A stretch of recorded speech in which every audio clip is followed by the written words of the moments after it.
Ladies and gentlemen, good day and welcome to the Firstsource Solutions Limited Q2 FY24 earnings conference call.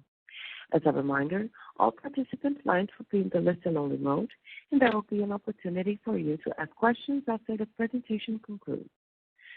Should you need assistance during the conference call, please signal an operator by pressing star and 0 on your touchtone phone. Please note that this conference is being recorded. On this call, we have Mr. Ritesh Idnani, MD and CEO, Mr. Dinesh Jain, CFO, and Mr. Pankaj Kapoor, Head of Strategy and Investor Relations, to provide an overview of on company's performance, followed by Q&A. Please note that some of the matters that we'll discuss on this call, including company's business outlook, are forward-looking and as such are object to known and unknown risks. These uncertainties and risks are included, but not limited to, what company has mentioned in its prospectus filed with SEBI and subsequent annual reports that are available on its website. I now hand the conference over to Mr. Ritesh Idnani. Thank you, and over to you, sir. Thank you, and hello, everybody. Thank you for taking the time to join us today to discuss our financial results for the second quarter of FY24. As we all know, it's been a little over 2 months since I joined Firstsource. As such, I'd like to use this opportunity to share my observations about Firstsource, my strategic priorities, and my roadmap to scale our business, besides discussing our quarterly performance. These prepared remarks will take a little longer than usual. Let's start with the macro context. Over the past 8 weeks, I visited our key locations in India, the US, and the UK, covering more than 80% of our workforce physically. I've also had the opportunity to meet more than half of our top clients across industry segments, as well as had the opportunity to join the 20-year anniversary celebration of our relationship with one of the top 5 banks in the UK. These interactions have given me great insight into our operations as well as our customer relationships. For me, 4 things stand out. Firstly, our customers absolutely love the way we go beyond the call of duty and truly partner with them in solving their business problems. It's not just one or the other, but each one of the customers I met who echoed the same sentiment and appreciation of the deep understanding we have of their operating environment and the value we are able to offer to them. I'm particularly amazed by the seniority, depth, and duration of our relationships with our clients, some of whom are among the largest players in their respective verticals and are household brands globally. Secondly, we are the market leaders in several of our focus domains. For example, our collections business is the global market leader with end-to-end capabilities from first-party collections to legal collections, all delivered with a strong technology platform cutting across all industries. In customer experience, which is a key component of our portfolio, we have been able to fuse technology and operations to successfully deliver significant outcomes for our customers. This was recently recognized by Everest, who rated us as a market leader in CX for the work we do in this space. Likewise, we are clearly among the top players in the mortgage industry, and if anything, our recent conversations and opportunities bear testimony to that, along with recognition by industry analysts. We've also made significant breakthroughs in the healthcare payer space, despite it being a fragmented and mature market, and have created superior member and provider experiences. Our solutions across the payer value chain have won us accolades, including recent recognitions by analysts such as ISG and Everest, who have ranked us as leaders in the space. We've also had good success at incubating new industry verticals such as EdTech and media in the last few years with a consulting-first approach.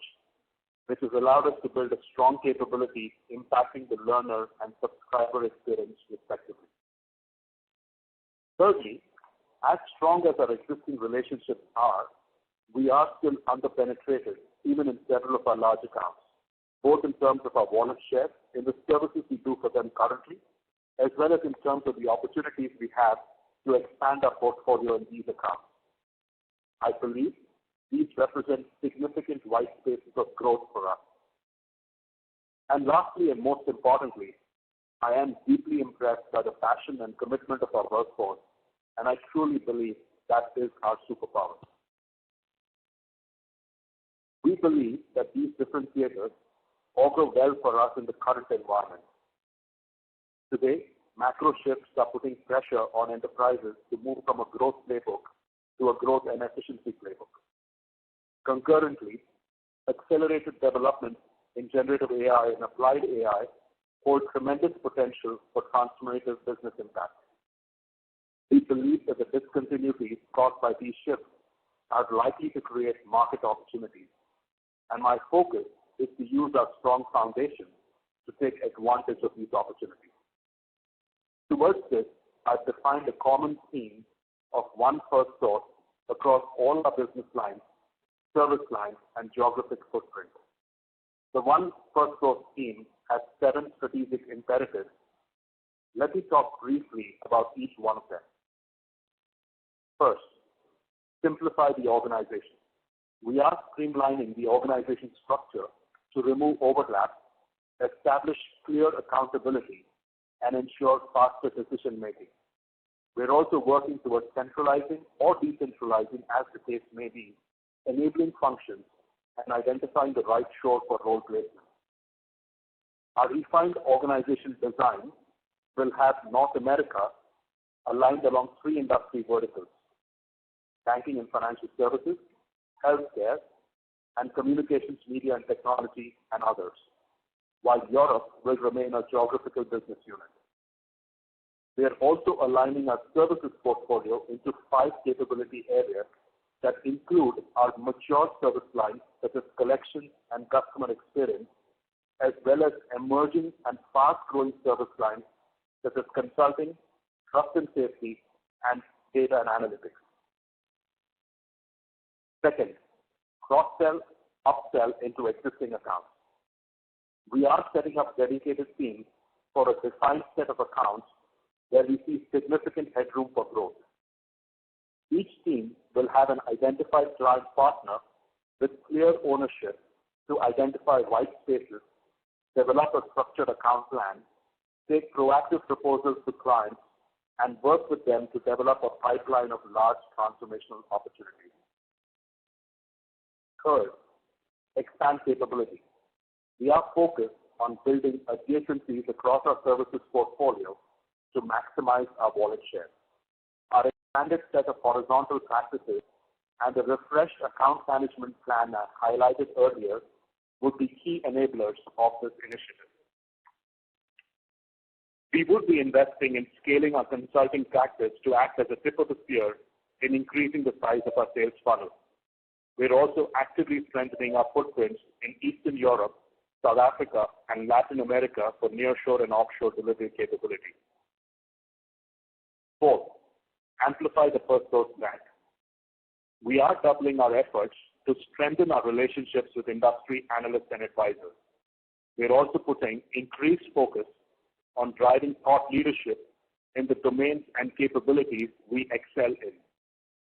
While we've always been doing this, I intend to reinforce and redouble down to ensure consistent and more amplified messaging in the marketplace. Fifth, technology in everything we do. We are institutionalizing the process of evaluating how we can leverage technology in every aspect of our business, whether it's customer-facing or for internal functions.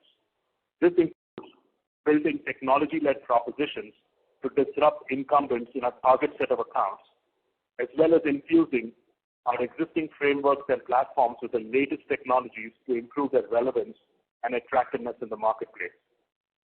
We will also actively expand our current partner ecosystem and intend to bring them into the fold in everything we do improve our catchment of opportunities in the market. Sixth, elevate employee experience. We want to make Firstsource a great place to work for our employees and be an employer of choice in all the markets and regions we operate in. We are working to reduce the friction, if any, and ensure a best-in-class experience for our new joiners, do a skill refresh across levels and functions, reduce attrition, as well as expand our leadership training and development programs. And finally, improving profitability. Even as we invest across the initiatives I outlined earlier to improve and expand both our sales footprint and execution capabilities, we are going to have a laser focus on expanding our profit margins. We've identified multiple levers to work on. We have been working on right-shoring our delivery model this year, which is evident in the 2 percentage point increase in the offshore share in H1 of FY24. This can only improve further. I also see scope for operating leverage in our execution model. In summary, I believe that the discontinuities caused by the macro and technology shifts are opening up opportunities which Firstsource is very well positioned to take advantage of. Our market leadership in several of our chosen domains and the quality of our client portfolio give us a solid foundation. The One Firstsource framework is aimed at leveraging that to drive top quartile revenue growth with concurrent improvement in margins over the medium term. I will now shift to the key highlights of our Q2 performance. Let me start with the financial performance first. Our revenues grew by 3.5% year-on-year and came in at INR 15.4 billion. In US dollar terms, it was broadly stable both on the year-on-year and quarter-on-quarter basis at US $186 million versus a year-on-year decline of 2.6% we reported in Q1. In constant currency, revenues were down 2% year-on-year, but flat sequentially in line with our earlier assessment. EBIT margin, adjusted for one-off items, was also largely stable quarter-on-quarter at 11.2% and was higher by about 3 percentage points versus Q2 of last year. Our net profit was INR 1.3 billion and our diluted EPS was INR 1.8 for the quarter. Let's move to the deal wins. We continue to participate actively in both the cost optimization as well as the process transformation and revenue growth agendas of our clients. We are also actively hunting for sole source opportunities both in our existing portfolio of clients as well as a new set of logos. The success of our strategy is evident in our deal wins in Q2, which were the highest in the last 4 quarters and the second highest in the last 3 years. Let me highlight a few notable ones. We were selected by Education Testing Services, one of the largest education testing and assessment organizations in the world, to provide student support and technology services. As part of the deal, we recently launched a state-of-the-art global capability center to deliver a cross-section of services.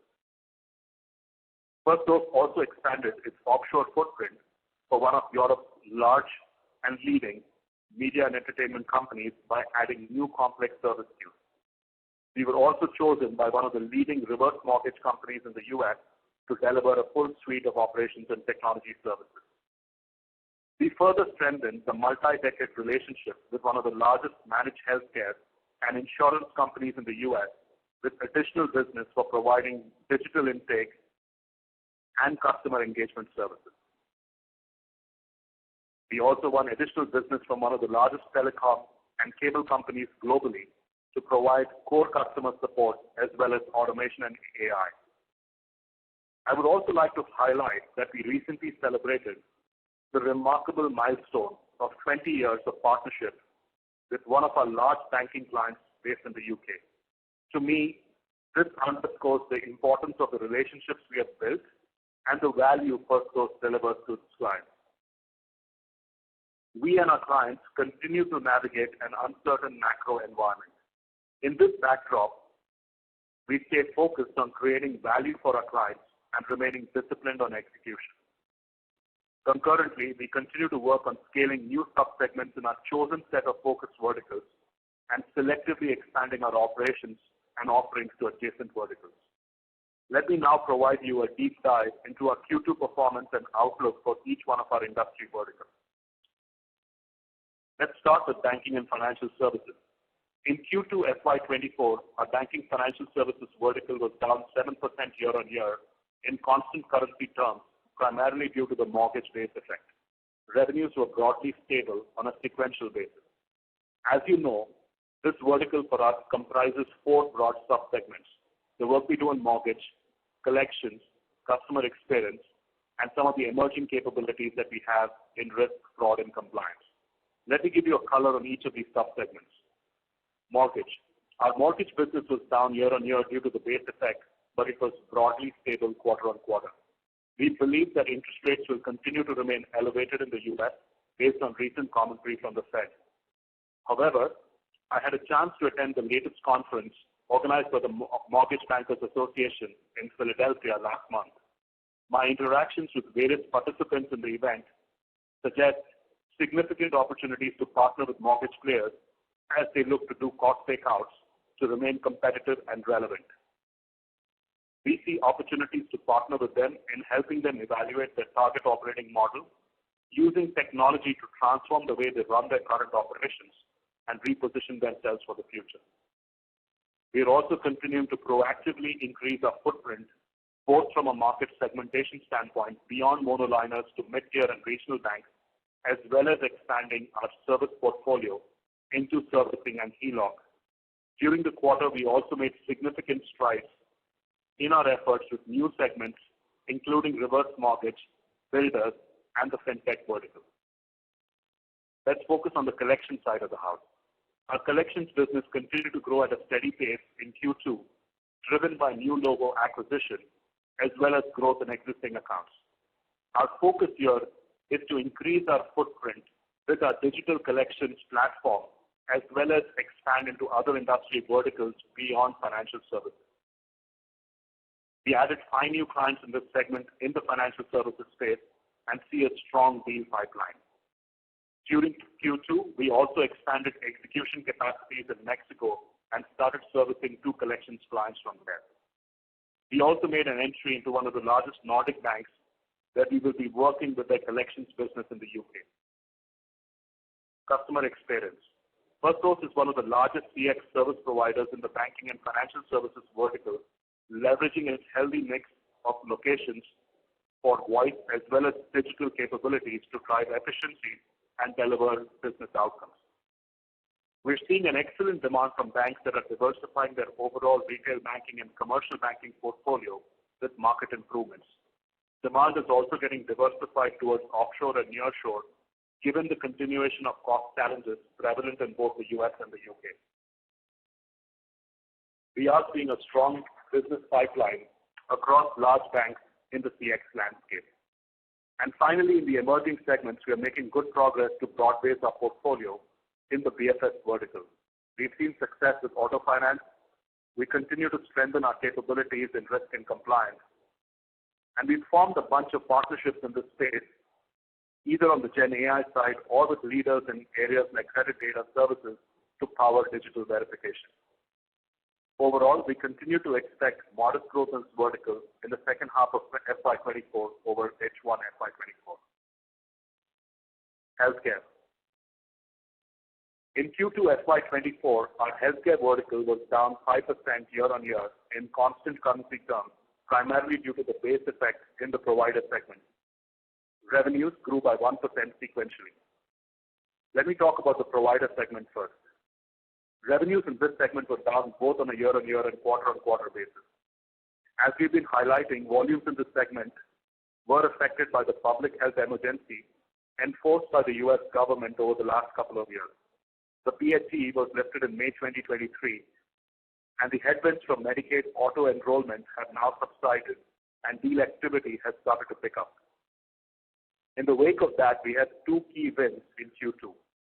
However, the volume build-up is likely to be gradual as systems transition to a regular renewal cycle. Meanwhile, hospitals continue to operate with wafer-thin margins and they are preparing for normalization in funding post-PHE by exploring options for cost restructuring. We've seen an uptick in the number of discussions with clients to offshore and digitize their revenue cycle operations. We've had numerous wins in the space, and we are currently in conversation with several clients in the revenue cycle space. The current wave of technology-enabled disruption is providing us an opportunity to take share from the traditional revenue cycle players who've largely built a people-based business. Let's turn to the payer side. Revenues in the payer side were down on a year-on-year basis, but at healthy growth sequentially. While the macroeconomic environment has been relatively stable for health plans, they continue to explore more opportunities for cost optimization and acquisition to drive member expansion. We are seeing opportunities to partner with them to provide disruptive propositions to help them be more competitive and relevant to their member base across the entire value chain, whether it be enrollment, claims, billing. We're also seeing benefits on the vendor consolidation side based on our relationship and depth in some of these accounts itself. We had good deal wins in Q2 from both existing accounts and new logos, and our strategy to focus on key accounts is playing well. We expect ramp-ups in these deals, which should translate to a healthy revenue growth in H2 FY24. We continue to also grow our BPaaS offerings with joint go-to-markets with some of the leading technology product companies in the space. Overall, we expect good growth momentum in healthcare in the coming quarters, largely driven by the payer segment. Let me turn to the communications, media, and technology segment. Our CMT vertical was flat year-on-year, but down 3% quarter-on-quarter in constant currency terms in Q2 due to the onshore to offshore transition underway in our top client. Outside of the top client, our growth traction remains strong. In a short period, we have made solid progress in scaling our EdTech practice. I had earlier mentioned one of our largest deal wins with ETN. This deal went live in Q2 and continues to ramp up through the second half of this fiscal year.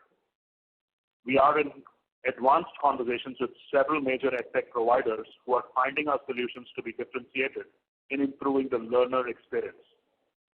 We also are supporting major consumer tech companies in training their AI for their product portfolio, leveraging our AI Ops framework. Overall, we expect onshore to offshore movement to impact revenue in our top client in Q3 and to a lesser extent in Q4. However, ramp-ups in recent deal wins should drive the overall revenue growth in this vertical in H2. And finally, to our diverse portfolio, which is largely our utilities segment, this grew almost 2x year-on-year and 10% quarter-on-quarter. We are experiencing strong demand in the energy market and expect it to continue to have meaningful growth in H2. Let me provide you some geographical commentary in terms of how the US and UK markets did. In terms of geographies, the US was down 2.3% year-on-year in constant currency terms due to the base effect of the mortgage business, while Europe was up 4.1%. Sequentially, the US grew 2.9% quarter-on-quarter, while Europe was down 5% quarter-on-quarter, mainly due to the impact of the on-site to offshore shift in our top client. We do expect growth momentum in the US to continue, helped by ramp-ups in recently won deals, as well as a steady recovery in our mortgage business. In Europe, we continue to ramp up our sales team to have dedicated focus on client acquisition, as well as continue to grow our existing relationships itself. And finally, on the operations side, let me provide you some color on the people and facilities front. Coming to our people, we added a total of 1,569 new colleagues in Q2, bringing our total employee base to 23,953 employees at the end of September 2023. This addition was across geographies and is indicative of the strength of our executable order book. The trailing 12-month attrition for the quarter came in at 39.8%, compared to 41.7% in Q1 and 48.1% in Q2 of last fiscal. We expect these metrics to continue to moderate over the second half of fiscal 24, which is helped by improved outcomes of our employees value-related interventions.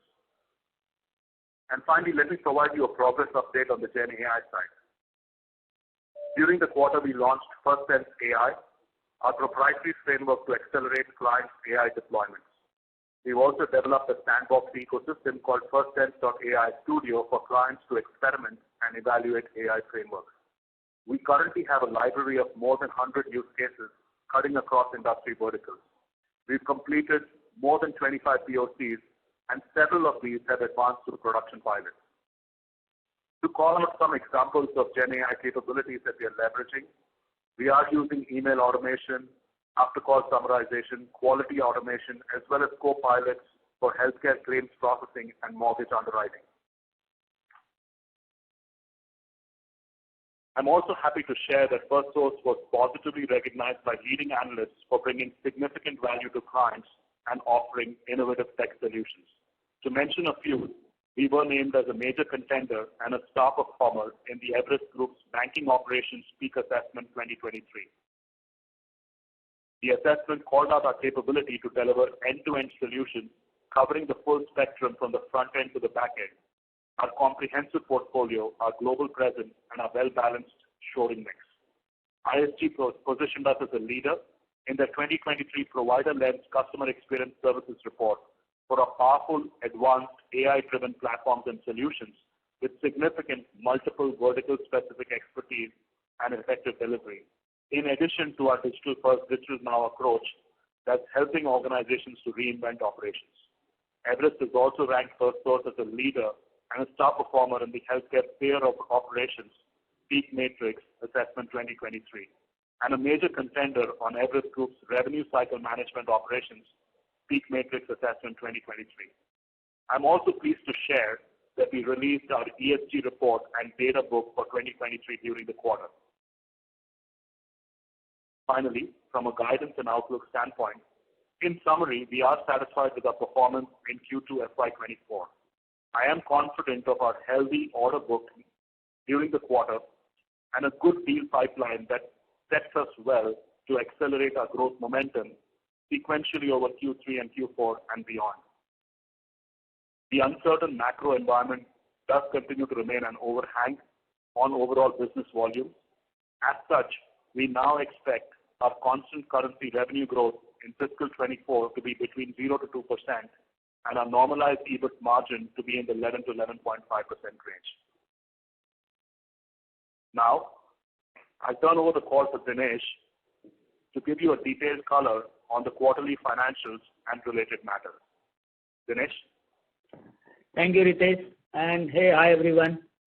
Let me walk you through the financial details of the quarter. Revenue for the Q2 FY24 came in at rupees 15,400 million or $186 million. This implies a year-on-year growth of 3.5% in rupee term and decline of 1.9% in constant currency term. We reported operating profit of 1,634 million, up 30.3% over Q2 FY23, and translate to EBIT margin of 10.6%. This includes a few one-time charges related to leadership changes we had during the quarter. Adjusted for these, our EBIT margin in Q2 was 11.2%. Profit after tax came in at rupees 1,265 million or 8.2% of the revenue for the quarter, down 2% on a year-on-year basis. For half year FY24, revenue was 30,692 million or $372 million. This implies a year-on-year growth of 3.7% in rupee term and a decline of 1.8% in constant currency terms. We reported operating profit of rupees 3,424 million or 41% over H1 FY23 and translate to EBIT margin of 11.2%. Adjusted for the one-time charges, our EBIT margin in H1 was 11.5%. Profit after tax was rupees 2,525 million or up 17.7% or on year-on-year basis. Coming to the other financial highlights, tax rate for the quarter was 18% at the lower end of our guided range of 18 to 20%. Our cash balance, including investment, stood at rupees 2,172 million at the end of the quarter. Net debt stands at rupees 6,653 million as of September 30, 2023 versus rupees 7,133 million as of June 30, 2023, which implies a reduction of rupees 480 million during the quarter. DSO came in at 66 days versus 63 days in Q1, mainly due to delay in some of the collection, which was subsequently collected in October. Overall, our cash flow from operation improved sequentially in Q2. Our capex during the quarter was 145 million rupees, broadly similar to 151 million in the Q1. As we prepared the execution capacity to fulfill the recent order wins, these expenses continue to be in the same range. Our hedge book as of September 30th was as follows. We had a coverage of GBP 59.8 million for the next 12 months with an average rate of rupees 104 to the pound, and coverage of $96.5 million with an average rate of rupees 84.22. I would also like to mention that we had rolled out our annual compensation hikes and promotion during the current quarter.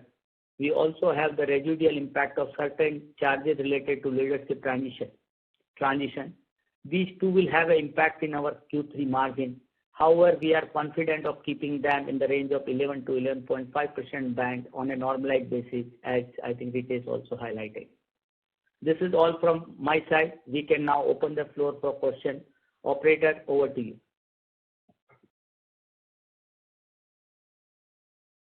Thank you very much. We will now begin the question and answer session. Anyone who wishes to ask a question may press star then one on their touch-tone telephone. If you wish to remove yourself from the question queue, you may press star then two. Participants are requested to use handsets while asking a question. Ladies and gentlemen, we'll now wait for a moment while the question queue assembles.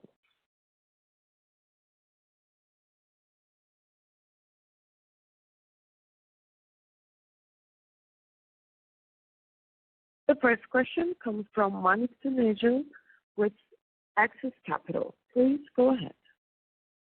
Hi, good afternoon, and thank you for the opportunity. Ritesh, congratulations for the new assignment. Just wanted to get your thoughts on a couple of things. First of all is a bookkeeping question with regards to segmental margins across industry. Is there any one-off regards to the healthcare segmental margins in the current quarter? That's question number one. The second question was with regards to the point that you made around significant right shoring of business. If I look at the overall portfolio, the offshore on-site revenue mix has been between 25 to 75 or in that range for almost last 10, 20 years. Do you think this moves in a very significant manner going forward? And would that be driven by just offshoring of the existing business or by virtue of expansion of service lines? Thank you for your question. I think on your margin or accounting question, I think there is a few one-offs in the healthcare side of it. One is also as we are seeing a new customer growth, so there is a ramp-up cost which is hit in this quarter, as well as we have one account where we need to make a small provision for a doubtful debt. So I think those are the two. One is one-off, one is not a one-off, but in the regular course of being. So that has impacted the margin for the quarter. Would it be possible to call that out, the impact? It's not that high because both are mix of two. So I think margin is slightly lower, but I don't want to really put the number, but there is a one-off. Okay, sure. And let me address the question that you asked, Manik, on the onshore to offshore mix itself. I think the comment you made is a valid one. But at the same time, while we've been focusing on it for some time, and what you will see in the recent past is we've had a positive move in terms of just increasing the mix by a couple of percentage points. I still see opportunities for improvement there. But you're also right. It's not going to come just on account of moving existing work to offshore, but also in terms of new business that comes, which will also move offshore as well. One of the things to bear in mind in the world we live in is this is not going to be just about labor arbitrage, but also technology arbitrage that I think is going to come into play with how we're able to render services to our customers. and I think that's something that's going to be very critical. Number two is several of our customers continue to appreciate the fact that we're able to offer that blended delivery model itself. So on one hand, we are looking at right-shoring resources wherever relevant and optimizing our current delivery infrastructure.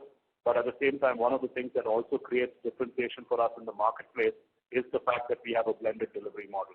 So in summary, we do expect runway and improvement in the onshore-offshore mix, but at the same time, it's going to come also from expansion of our existing business and adding new business also.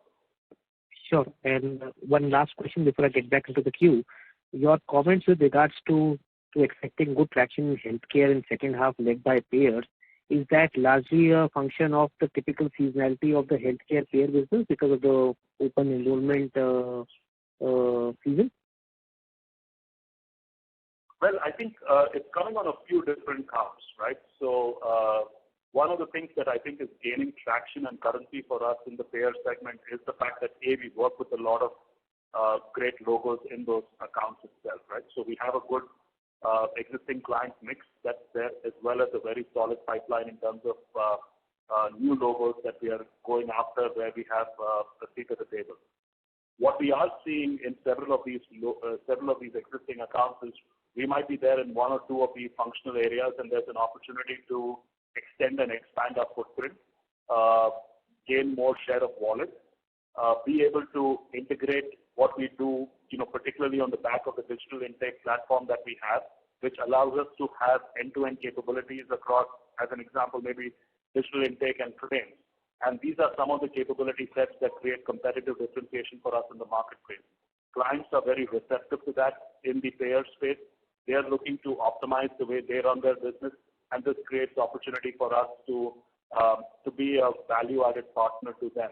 So the ability to combine technology and operations in a meaningful way, drive transformation in their portfolios, and deliver an outcome, I think creates opportunities for us to be beneficiaries of the kind of pipeline we're seeing in the payer segment.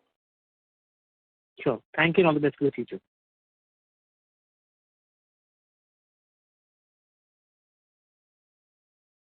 The next question comes from Deepesh Mehta with MK Global. Please go ahead.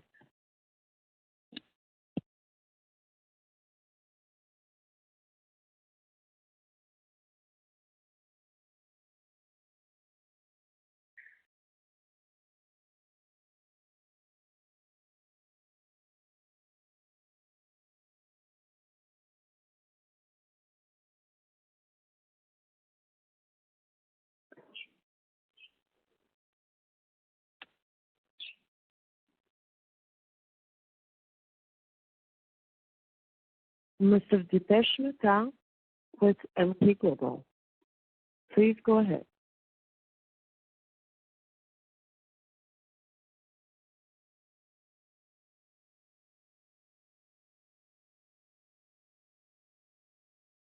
The next question comes from Jyoti Singh with Arihant Capital Markets Limited. Please go ahead.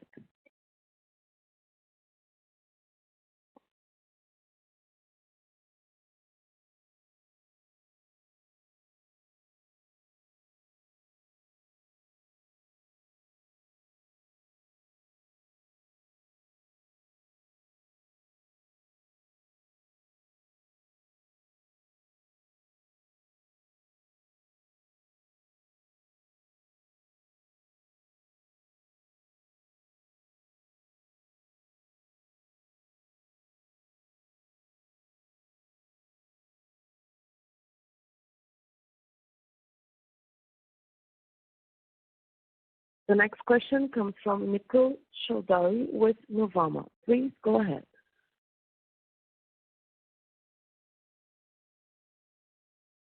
Hey, hi. Thanks for the opportunity. I hope you can hear me. Yes, thank you. Hey, hi. Hey, hi, Ritesh. Congratulations on new role. My first question is regarding the revenue growth. Ritesh, it's been almost 2 years since we have capital revenue growth, even in terms of the commentary for the business segment. Mortgage business continue to face challenges and expected to remain or at least deliver modest growth only. Correction, we are not seeing rebound despite of increase in delinquency. While in CMT, we are at least due to top client basically moving towards higher offshoring, revenue growth is getting impacted. So just want to understand, given that you must be working on strategy and maybe it's a bit early, but what's the roadmap to take revenue growth, let's say, from low single digit to high single digit first and then ultimately to double digit? Any thinking, any roadmap you have? So thank you for that question, Nikhil. As I elaborated in my opening comments, the One Firstsource theme is what we are looking to drive across the organization, and it has 7 broad themes itself, right? The primary objective of everything that we achieve through the One Firstsource theme will allow us to get top quartile revenue growth, concurrent with an improvement in margins itself. And what we shared today is my thought process in terms of how we see the current landscape, and also how I'm trying to reposition ourselves to leverage on the foundation that we have, our existing strengths. We work with several household brands, as I talked about, in the domains in which we have, as well as my prior experiences in scaling businesses profitably itself. Our intention there is to drive the top quartile revenue growth itself. And what I'm hopeful of is, as we get into the next 2 quarters, going into the end of the fiscal year, we can continue to give you a more detailed picture of how this is developing itself. But one of the first things that we are seeing already is, a significant amount of activity, deal activity. You can also see that in terms of the best quarter of deal wins that we've had in the last 4 quarters. And as we speak, they are in various stages of ramp. You can also see this in the net headcount addition numbers, as well as our facilities built out. And we expect to see this in the next 2 quarters and beyond. But what I'm also trying to ensure is we are able to maintain this on a secular basis, and that's one of the key priorities as well from my perspective. Sure, okay. My second question is regarding your comment on GenAI, that disruption due to GenAI is creating opportunity for you, and you are training some AI offerings, right? Can you please give more color, maybe quantify if possible? Absolutely. So let me address this from a wider context of the BPO industry as a whole. Most enterprises today are still early in their adoption cycle. And in fact, most of our clients were caught flat-footed with the pace of advances in the AI field itself.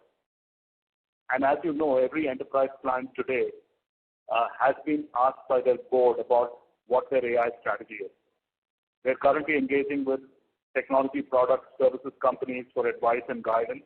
And most of the efforts today are actually on using the time to focus on data quality to ensure that the AI can add maximum value, and experimenting with POCs to figure out how they can best leverage Gen AI within their organizations. Please realize that the cost to compute and the cost to infer is still substantial, and hence several enterprises are struggling to make business cases stack up, and which is why they're going with this fast experimentation cycle, which we are also engaged with. As I mentioned, we've got an inventory of more than 100+ use cases. We're working across several POCs, which are moving towards pilots and so on and so forth. Secondly, I expect this to also lead enterprises to get more selective in where they want to invest in proprietary large language models, and also where it may be economical to outsource. If you take an area like customer service as an example, today only 27% of the market is actually outsourced. So there's a tremendous opportunity for players like us to continue to take share of wallet from large players, but B, also as the overall market expands, and this is where a lot of customers are currently in active dialogue to say, can they increase the percentage of work that's outsourced offshore, leveraging technology itself. And Gen AI adoption in some sense could lead a significant expansion of this share, where enterprises will increase the amount of work that they have outsourced. We're already seeing green shoots on this front. My personal take is that I believe that companies such as Firstsource are ideally positioned to be a net gainer from this trend, given our right size. We're neither too big to suffer from incumbency disadvantage, nor too small to lack domain experience, and a roster of quality clients with a sizable wallet, but where we continue to have headroom for growth. And finally, I also expect Gen AI adoption to open up new market opportunities and new revenue streams. For example, we have the opportunity to partner with technology companies who are developing domain or function-specific LLMs. Given our deep domain and data knowledge, we're actually doing a lot of work already on the data infrastructure side, whether it's around data annotation, data labeling, with several leading consumer tech companies. And this is an opportunity which will continue to grow as enterprises prepare the data to be relevant for use and maximizing the outcomes with AI itself. We're also seeing the emergence of new services around AI ops, and that's gaining significant currency and traction in the marketplace itself. So overall, I think this is something that we feel good about in terms of how it's likely to play out in the marketplace. Sure, Ritesh. Thanks a lot for giving detailed answer, and good luck for current meeting. Thank you. Thank you, Nikhil. The next question comes from Dipesh Mehta with MK Global. Please go ahead. Am I audible now? Hello. Yes, we can hear you. We can hear you. Okay. So two questions. First, about I think you earlier in your one Firstsource framework alluded to white spacing. So if you can help us understand identified white spaces across segments and any plan to expand into from the major vertical, 3 vertical where we are, to add any 4th vertical kind of thing. Second is about cross-sell and upsell. Now you indicated about some of the identified client partner and all those things. So if you can help us understand what changes you are making in go-to-market, which can help you to create strong funnel even after strong deal closure. So if you can provide some sense around it, thanks. Thank you, Dipesh, for your question. Let me address the first point, and then come to the second part of the question. So if you think about our current footprint and existing accounts, in several of the accounts, we might be present in 1 or 2 capability areas. So we might be doing, as an example, collections and customer experience for a bank, but there's probably opportunity to increase our share of wallet in just those areas itself within the bank. We might also have the opportunity to, let's say, service some of their assets, whether it's consumer loans, mortgages, credit cards, etc., from a back office loan processing standpoint. We might also have the opportunity to help them in their risk and compliance, financial crime, fraud, and so on and so forth as capability sets. Each one of these represent areas where we can either increase share of wallet or expand into areas that we might not be present in. And this is what I mean by the white spaces that we see in several of these accounts that we currently partner with. Your second question was related to second point in the first question was related to other new verticals that we might be thinking about. Look, the 3 verticals that we play in, and I'll also include utilities in this, but if you think about banking, financial services, healthcare, communications, media, technology, and the utility space, we address a substantial part of the industry addressable spend itself. So on one hand, our focus is to continue to go deep in these verticals because that's what creates competitive differentiation for us. I'm a firm believer of the maxim that less is more, and it's better to be an inch wide and a mile deep rather than try to be everything to everybody.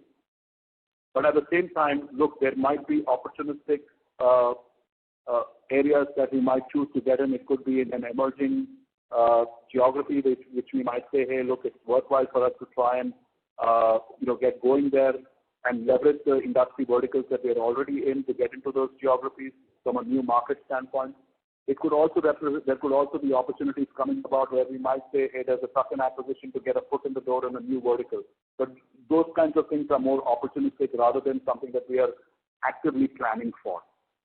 The second question that you had was related to how we are thinking about our account management structure and how do we plan to scale up our footprint in these accounts itself. One of the areas of opportunity for us is where we have several accounts which I would call as strategic logos, and these have the potential to give us several tens and hundreds of millions of dollars in terms of the opportunity or the addressable spend in those accounts itself. One of the things that's critical to realize that potential is to have dedicated team structures which can allow us to interact with senior stakeholder relationships, multiple buying centers, and create as well as close the opportunities that come as a consequence of that. And that's where one of the things that we are looking to do is to continue to step up investments where those opportunities exist, have dedicated people whose life depends on growing those relationships itself, and realize the full potential that these accounts represent.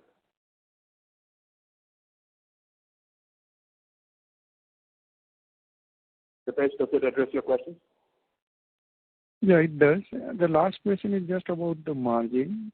Now we are marginally toning it, our guidance to 11 and 11.5. So any specific headwind which you are foreseeing in H2, considering any investment plan or something? And how one should look medium term? You indicated profitable top quartile growth, but whether margin also would be top quartile in once we look medium term perspective. Thank you. So let me address this on two fronts. So one is we have indicated that from a EBIT margin standpoint, our guidance for H2 is 11 to 11.5% from an EBIT perspective, and we want to continue to operate with that, even with some of the investments that we want to continue to make in the business itself.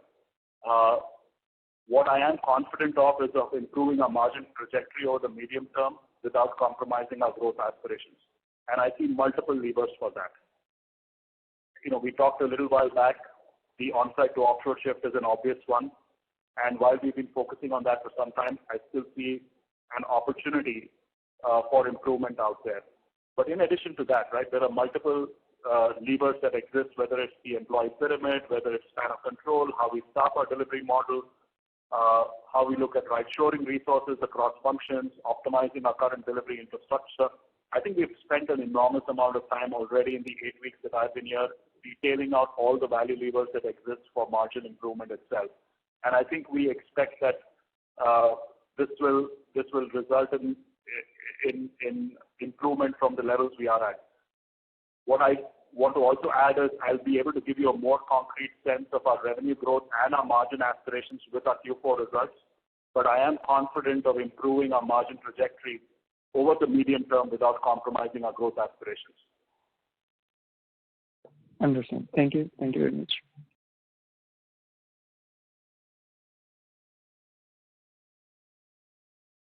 The next question comes from Jalaj with Advanced Investments. Please go ahead. Hello. Am I audible? Yes, Jalaj. Yeah, you are. Yeah. Thank you. So I had two questions. One was with regards to the cash flow statement. I do see in the working capital adjustments, there is a reversal entry for loans and advances, almost 160 crores. Could you please throw a little light onto it as to for what does it stand for? I think there is a reduction in the liability. I'm not sure which line item you're referring to. It's the changes in working capital just below the trade receivables.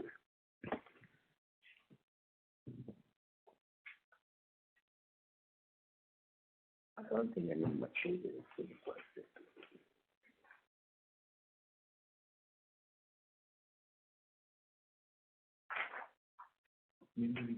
I'll take it offline. Let me check it out. I don't think there is any material thing in any of, because I think assets and liability, the large movement is on account of assets taken on lease, which is basically when you take a new facility, at the time you have to be booked for assets and the similar liability side of things. So that I think the only change which I can see. Sure. And second question was with regards to for Ritesh, you mentioned that our aspiration is to go to a top quartile performance. So maybe in a short term, in a medium term to a long term. So you partially did touch upon that, but I just wanted to have what would it take us to be there in terms of service lines offering? Do they need to be expanded, or do we have enough bandwidth in terms of offerings right now? So what would be the strategy to be there? What would it take to be there? Thank you. So, Jalaj, thank you for that question.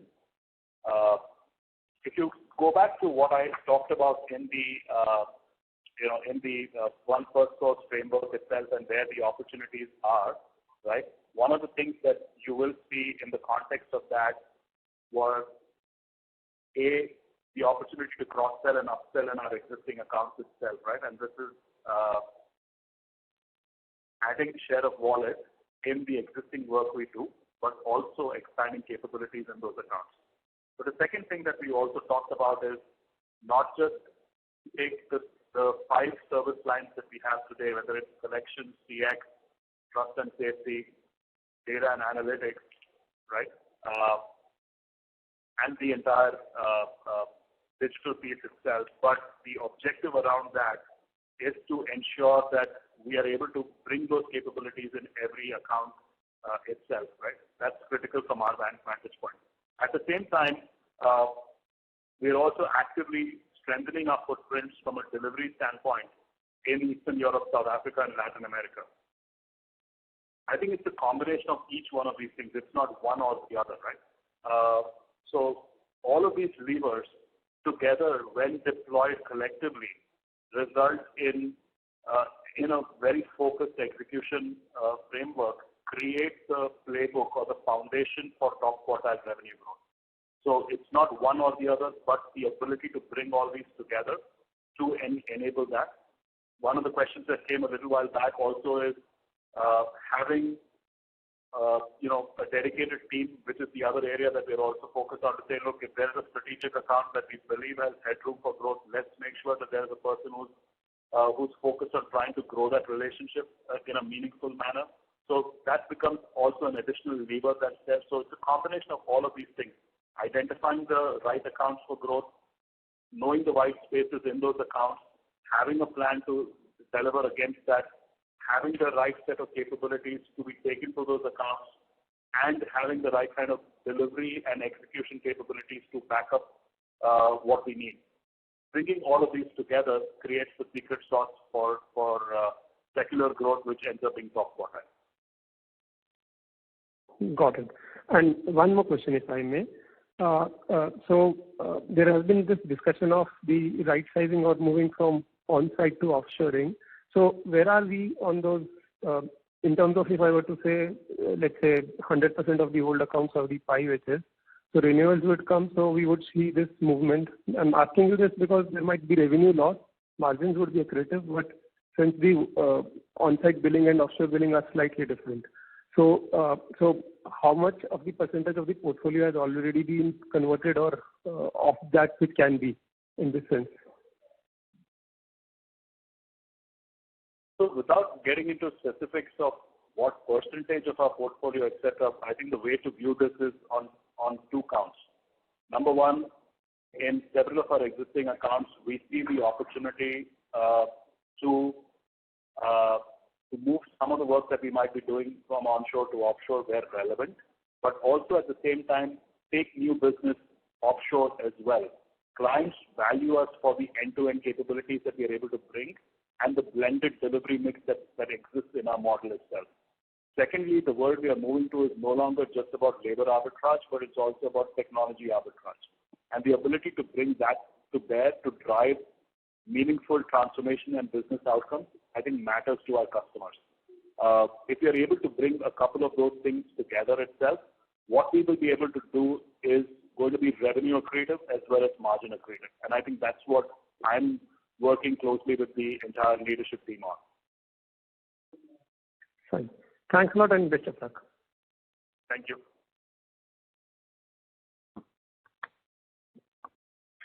Thank you all very much. As there are no further questions, I would like to hand the conference back over to Mr. Ritesh Idnani for closing comments.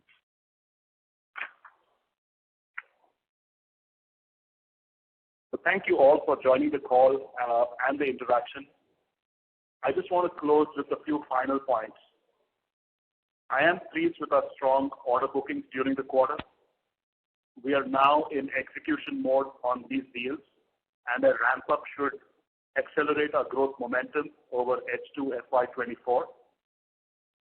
More importantly, pipeline replenishment in the quarter was also significantly healthy despite the strong deal wins. This gives me confidence on the trajectory in the medium term. We have realigned our strategic focus under the One Firstsource framework with the 7 strategic themes that I talked about up front, and we are now putting this into action. I look forward to continued interactions with you. Thank you once again for joining this conversation.